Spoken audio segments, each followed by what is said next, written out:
Alright folks, welcome to another beer review, and today we're going over to the mighty Beak, and this is a collaboration with Marlowe, who are based out of New York, and this is a can of YEAHNOYEAH double dry hop double IPA, 8% ABV. So this double IPA is brewed with the classy Marlowe ales out of Mamaroneck, New York. We switched up the yeast to the strain Marlowe use for their hoppy beers to push hop, expression and balance, body and drinkability. Loaded with a silly amount of freshly landed YEAHNOYEAH and Nelson Sauvin hops for saturated notes of lime zest, Sauv Blanc and mango. So there we go. So on paper it's a hop selection that wouldn't usually excite me, but I did record a review of this beer but then deleted it because I wasn't happy with it. They also did a collaboration with the mighty New York Giants other half with a quite little bit of a similar hop bill. Spoiler alert, that was very good, so there'll be a review of that. But yeah, today is all about the collaboration with Marlowe. Looking forward to this. Did a cheeky little Beak order.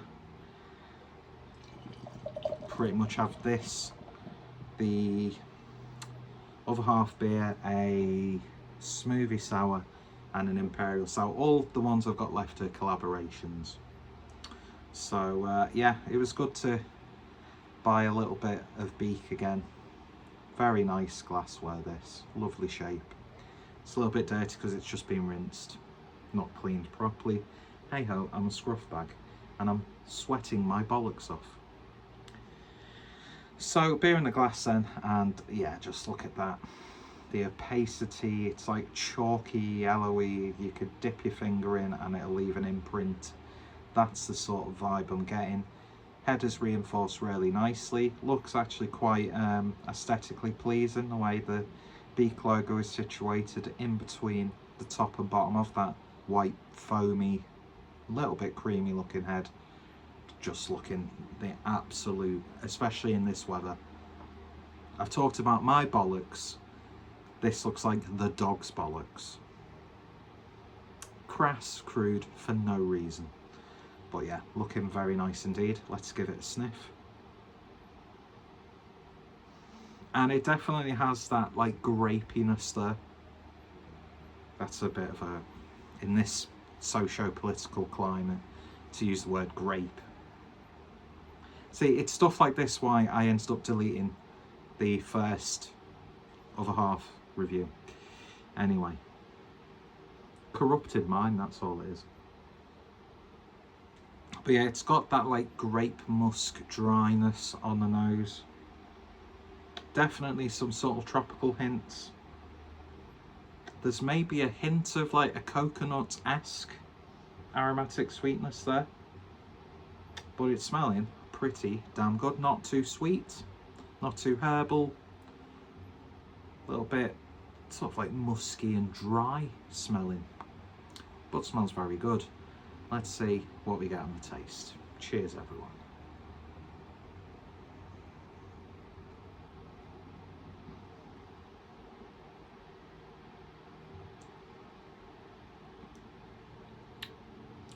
That's an interesting one.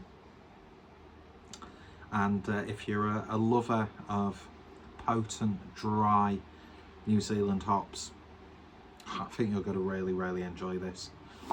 I'm going to say right off the bat, fundamentally, it's not a hop profile that I'm the biggest fan of. I think that's pretty much well documented on the channel. But it's not like offensive to my palate like some of these beers can be.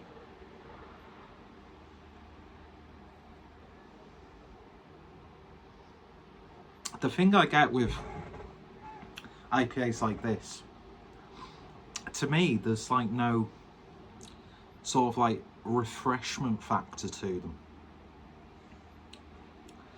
It's finishing very dry on the back end. definitely has that slight dry champagne element to it, but it's not overtly brutish, which is always a good thing. Who remembers that fad of the brute IPA? Who wants that, really? That's just not kosher.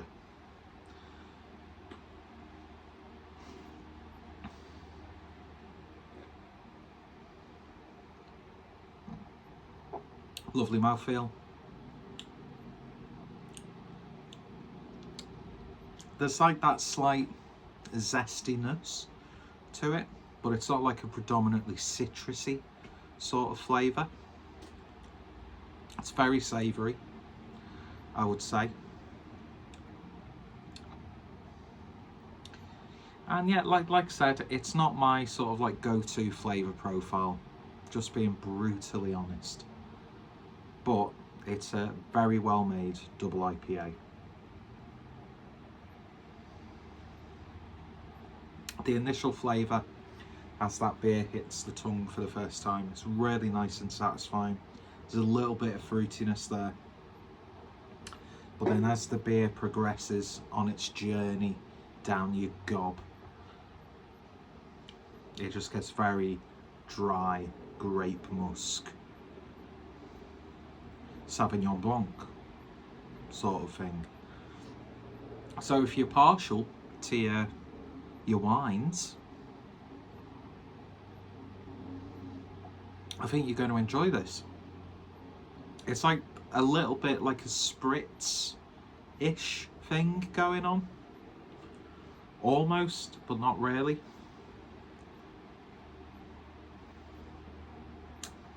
But yeah, it's pretty decent. Don't get me wrong, not going to go out my way to pick up another can of it, just because it's what I don't really like about potent New Zealand hops in a beer. But I think as I've drank more of these beers, it's hard to escape New Zealand hops in this day and age, it seems. But yeah.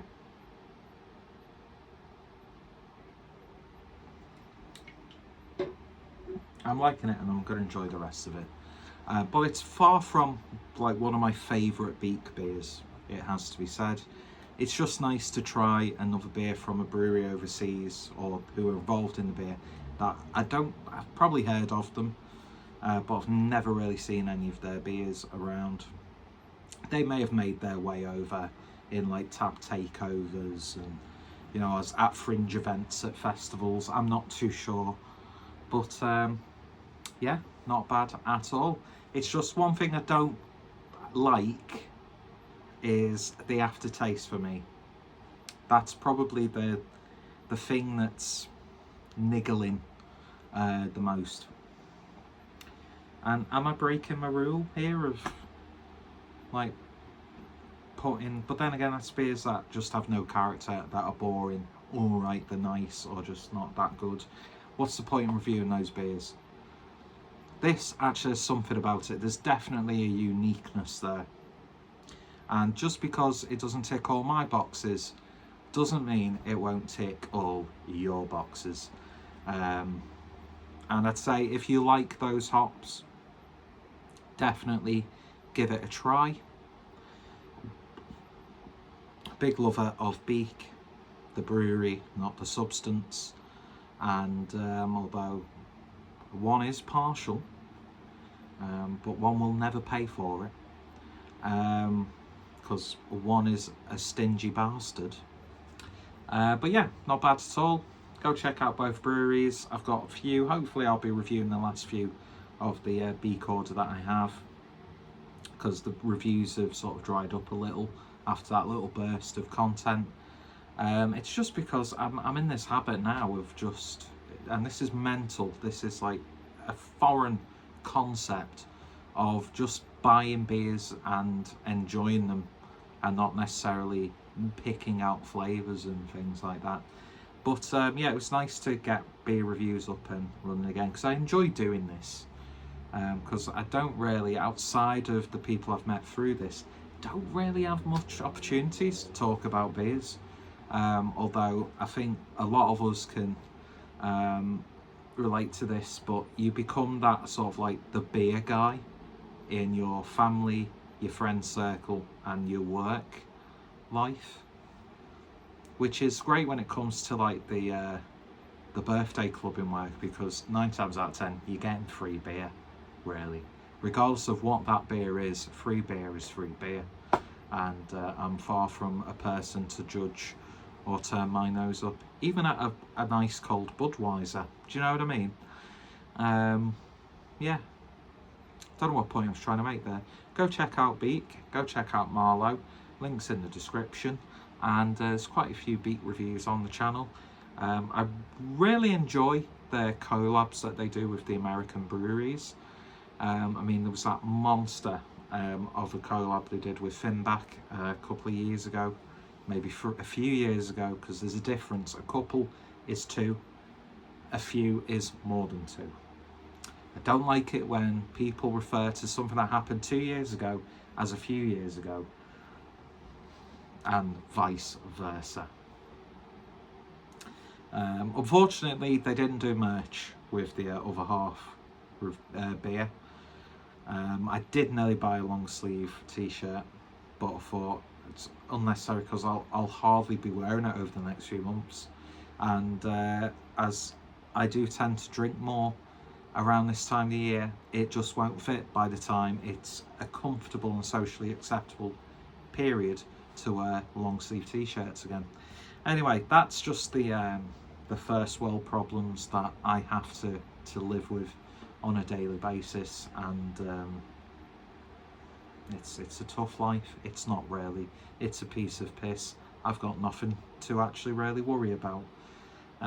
Anyway, it is what it is, folks. Go check out both breweries. I've got a lot of reviews on the channel from Beak if you feel so obliged to do so, although I don't think I've really drank much of their like core range on the channel, so I'll have to fix that. There's just something really like satisfying about getting like a 4 or 6 pack of just a well brewed simple core beer.